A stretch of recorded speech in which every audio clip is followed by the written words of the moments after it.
So this is a pretty wild story. It says Ohio police chief resigns after putting KKK sign on black officer's desk. So from time to time, you see these stories up in the news, and these are really important to see because there definitely is, at the very least, some racism, if not a good amount of racism within the law enforcement. Just obviously with the amount of racism that exists in the general population, why would that not also extend to the police force? But what you can see is it says a police chief in Ohio resigned this week after he put a Klu Klux Klan sign on a black officer's desk. Sheffield Lake Mayor Dennis Bring said that Police Chief Anthony Campo resigned Tuesday after the incident, which occurred last Friday, according to Cleveland.com.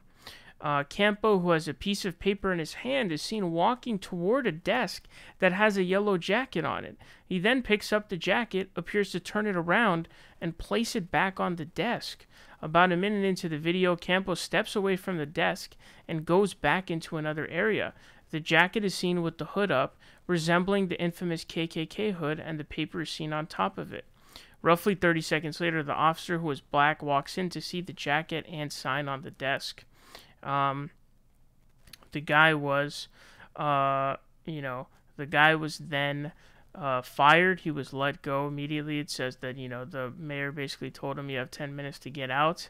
It says he further said that he had respect for the officer that was targeted and that the incident was, quote, overblown. So that appears to be what the officer who had put the sign on the black officer's desk is saying. He's saying that the situation is actually overblown, is what he's saying. He said he wasn't fired, but that he had retired.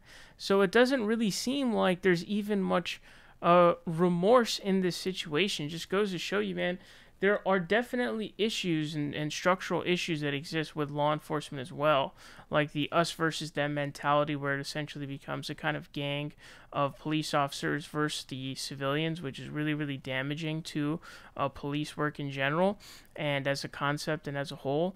But there definitely exists racism within the police force to an extent. And it's important to highlight these situations. There have been other situations where, maybe a police officer, and by the way, this is a police chief. Like, this is a police chief, bruh. But there are instances where police officers will be caught having racist accounts. And it's so important that racism is something that is made sure to be filtered out of anybody who could become a police officer, because they have power over other people. They're literally law enforcement. They enforce the law. What if the people who are law enforcement are racist against certain races, and they are ergo applying the law in a racist fashion, in a direction that is very, very biased in one direction towards a race, right? That's very, very damaging to society. And so there's a huge issue that needs to be taken more seriously. The thing is, there's a lot of these, police forces they're super delineated, right? County bases, state bases. Very little has to do with really federal at this point. And so it can make it kind of difficult to have these kinds of standards.